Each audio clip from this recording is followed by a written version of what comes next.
Hi, I'm Jordan. And I'm Kit. Welcome to Starry Time, Asterism's edition. where stars plus lines equal stories. With an asterisk. In these episodes, we'll explore ideas, concepts, or people that didn't make it into the main show. Yeah, so we had talked about watching the show, that's the topic for our episode for today, before our Perseus episodes, but we hadn't gotten around to it. And so since I brought this series up on our pop culture episode, we decided that now is the exact right time to dive into the world of Disney's version of Percy Jackson and the Olympians. And we've done a couple of these pilot episodes this season, including Gene Roddenberry's Andromeda, as well as Hercules, the animated series. Do not sleep on Hercules, the animated series. We all loved it. It was delightful. It was on Disney Plus. Yeah, you want to watch that one for sure. We went from having no idea it existed to demanding more. But like those episodes, we'll start out with the background on the show, we'll recap some of the major plot points, and end with our reactions and thoughts. It should probably go without saying, but there are spoilers ahead for the first episode of Disney's Percy Jackson and the Olympians, and Kit might throw in a first book spoiler or two, so be warned. So this show is based on a series of middle grade / young adult books written by Rick Riordan, which I gave a little bit of background on in our last episode on the pop culture of Perseus. Yes, Kit, you brought that up last week, of course. So everybody, get into our back catalog, starting with Pop Culture Perseus. So today we're going to be talking specifically about, as I said, Disney's version of Percy Jackson and the Olympians, the television show, a television series. It premiered in December 2023 on Disney Plus, and the first season has now ended, and all 8 episodes are available for streaming. The season has a 92% on Rotten Tomatoes. Pretty good. And the consensus was mostly about how faithful this representation was to the first book of the Percy Jackson series. This is particularly notable because before this current television show, there was a film named after the first book released in 2010, as well as a second film named after the second book released in 2013. And this should tell you something. There was a third film that was in development but was never made. And the Rotten Tomatoes score for the first movie in 2010 was a brutal 49%. And the script was publicly critiqued by Rick Riordan, the author of the book. Yeah, it's not great when the author of the book pretty much completely disowns it. I mean, in fact, I read that Riordan didn't even want to promote the movie. Currently doesn't even list it on his website. So 49% probably reflects about how he felt about the adaptation as well. Meanwhile, Rick Riordan is an executive producer on this Disney Plus show. And there are some other adaptions of this first book in the Percy Jackson and the Olympians series, which is called The Lightning Thief. And it includes a video game and also a musical. Yes, there is lots more Percy content out there if you're interested. And Disney has already renewed a second season of Percy Jackson and the Olympians, which will, shockingly, be focused on the second book of the series. Great. Let's talk about the plot of this first episode, which was titled, I Accidentally Vaporized My Pre-Algebra Teacher. Kit, who hasn't, right? So we start with a voiceover from our main character, Perseus, aka Percy Jackson, who is portrayed by a 15-year-old actor named Walker Scobell, who you may know from a movie called The Atom Project. Percy, unlike Walker, is only 12. And in this voiceover, we sort of get a snapshot of his life, his quote-unquote before life. Yes. Before the action really picks up, Percy always seems to have been a bit different. He sees all kind of hidden myths or hidden mythies throughout the world that other people just can't seem to see. We get a brief shot of Pegasus and an example of this, sort of these visions that he would have consistently through his past. Unless we forget that Pegasus is the child of Medusa somehow. Well, yeah, one of two that she had, but only one of them was a horse. Horse. Yeah, right. So, all right, no doubt. So Perseus is picked on, he's bullied, in part because he seems a bit different. He's able to see things that other people can't, but also because he seems to have a lot of difficulty reading and focusing. Yeah, and so we mentioned this last week, but canonically, Percy has dyslexia and ADHD. But lucky for Perseus, at some point along the way and through his childhood, he makes a best friend. He has a best friend who likes the same stuff that he likes and who just like really gets him. He even mentions in the show, yes, his life changed once he meets Grover, his new BFF, who introduces him to these really cool mythological magic cards. And Grover is portrayed by Arian Simhadri, who has also been in a few Netflix and Disney Plus shows. So with all that backstory in place, with our introduction to Percy, we are on a school field trip at the Met Museum in New York City. And Perseus and the class are looking at the ancient Greek statues, and he's given a worksheet that he has to complete. Yeah, and they had a really great scene here where they do a nice visualization of Percy's dyslexia as he's looking on the worksheet and the letters are sort of blurry and all moving around. Yeah, I liked that. Like, there's no point in the first episode where they're like, I have dyslexia or I have ADHD. It's just this way of sort of showing instead of telling and also making it sort of part of who he is. Okay, so Percy is looking up at the statue of Perseus holding the head of Medusa, and he conveniently just has a little flashback to being at the Met Museum with his mom, who basically just gives us a rundown of the Danae myth. So remembering that Danae is the mother of Perseus and telling Perseus what that myth was about. Yeah, I thought this was also a very effective scene, a quick flashback. And they set up the mom to ask some important questions of younger Perseus, like how does he know Medusa is the monster and Perseus is the hero? And how is he able to tell which is which and to not always be so certain that he can tell? And she gives him some pushback about not judging based on appearances. And we're able to see that there's a very close relationship between Percy and his mom. Yeah, so I think part of the reason she's telling this story about Danae and Perseus is about this sort of like bond that they have. We get this sense that Perseus and his mom are sort of a unit. It's them versus everyone else. But also this feeling that he has a lot of responsibility. Maybe he's taken care of his mom, which I think is more present in the book than we see here. So I might be projecting a little bit onto the first episode, but there's certainly that idea of closeness about their relationship for sure. Moving forward with the plot, Percy's little flashback gets him teased by the school bully, Nancy Boba Fett. It did sound like Boba Fett, but I can't remember what Nancy. it was. I had the CC on, and it is Boba Fett, but Bobafitt. But in my head, I was calling her Nancy Boba Fett the whole episode. And we see Percy and Grover talking about how Nancy is a bully. And Grover does a very self-referential sort of meta commentary on why bullies are bullies. And somehow Percy magics Nancy into a fountain. So he doesn't touch her, and that's important. But the moment he magics Nancy into the fountain, his pre-algebra teacher, presumably Mrs. Dobbs, who's portrayed by Megan Mullally, whose name we both struggled to come up with her last name and how it was spelled as we were watching. Yep.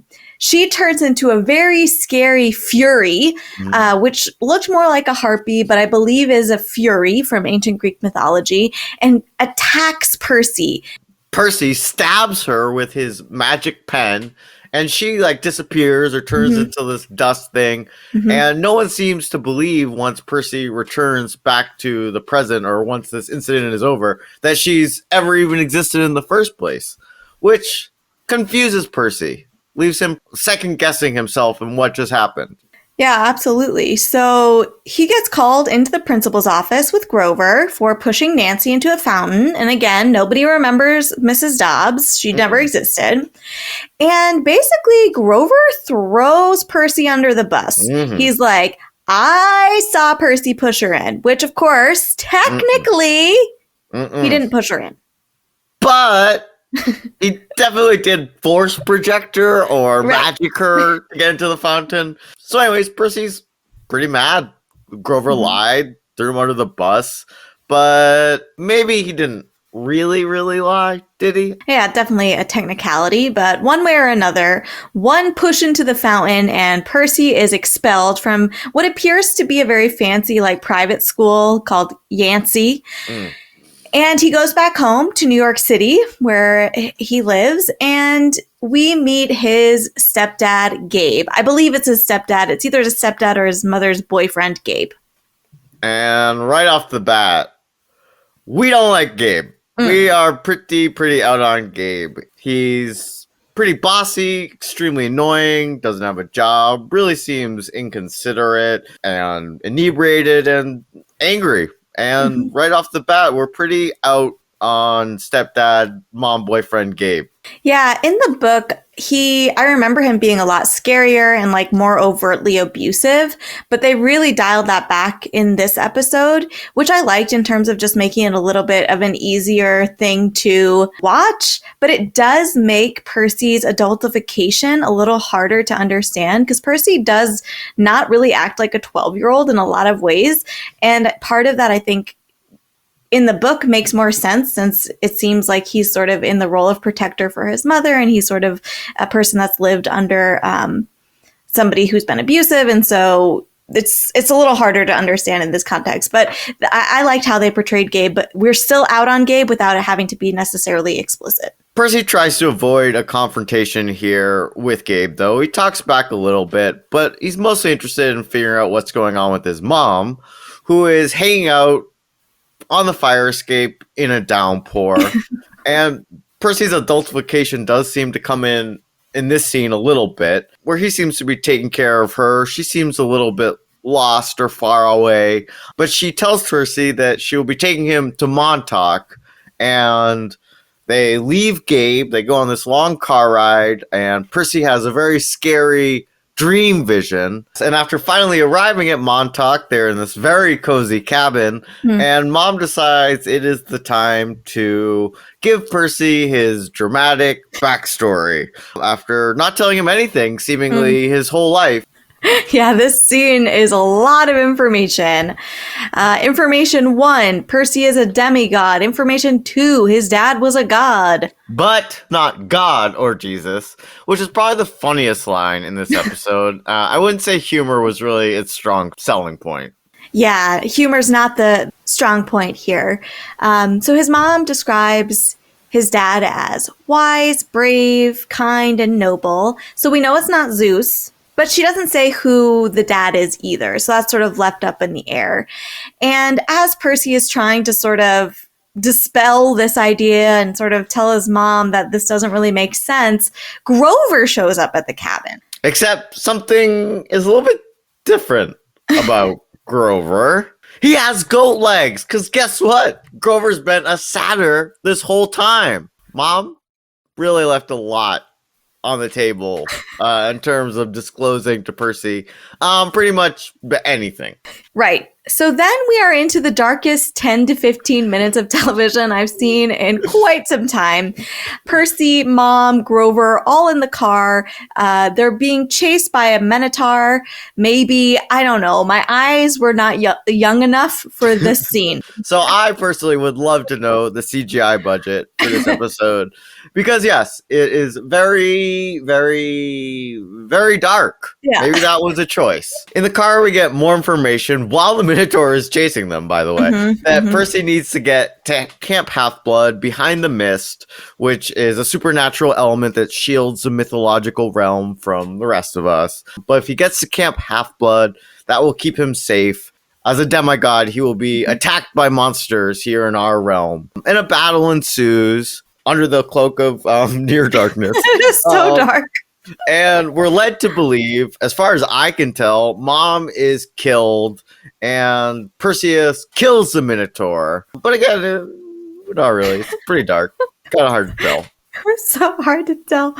And so the episode ends with Percy seeing the shadow of a centaur and waking up with sort of people around him, presumably at Camp Half-Blood.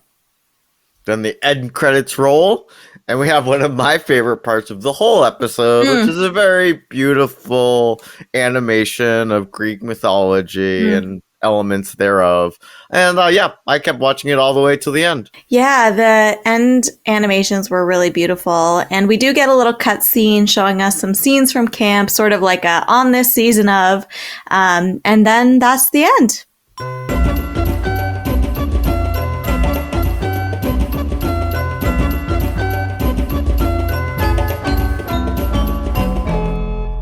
All right, Kit, that's the pilot. What do you think about this one? So first episodes are just generally hard. This is one where there is a lot of exposition and background building. I think that the beginning of the episode had some really good showing with the hidden mythes, but there's a lot of talk, which since I read the book wasn't upsetting, right? I was like, well, I know what's going on and like, this is not new information to me. I don't need to be taking it in, but I'll be curious to hear your thoughts. I was sort of surprised that we didn't make it to camp or meet any of the other characters except for Grover that end up being sort of central to the plot. So yeah, so for me, I'm like, I would definitely watch the next episode because I want to see those other characters that I know.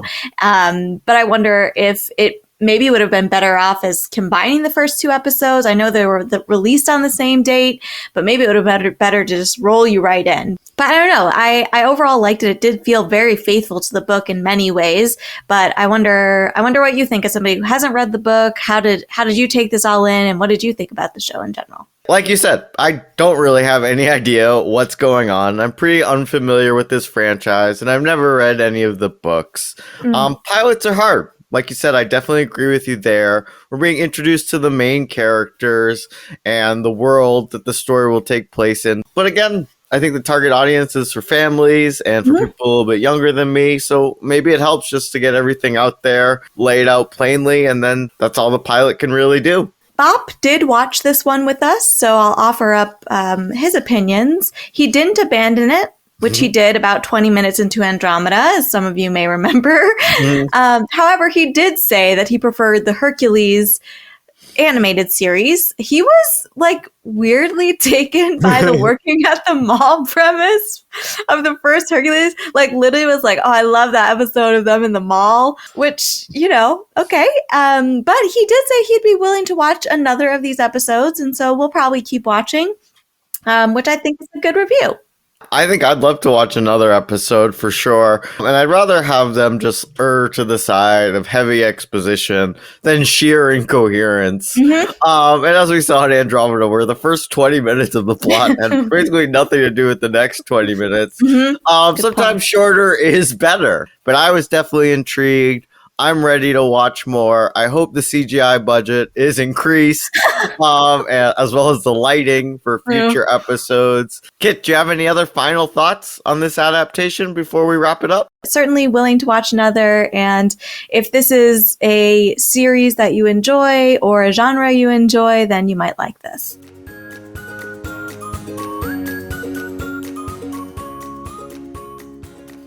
Thank you for joining us today for our Asterism on the pilot episode of Disney's Percy Jackson and the Olympians. This has been Kit. And Jordan. Sisters, lovers of stars and stories. And we'll see you next time. On Story Time.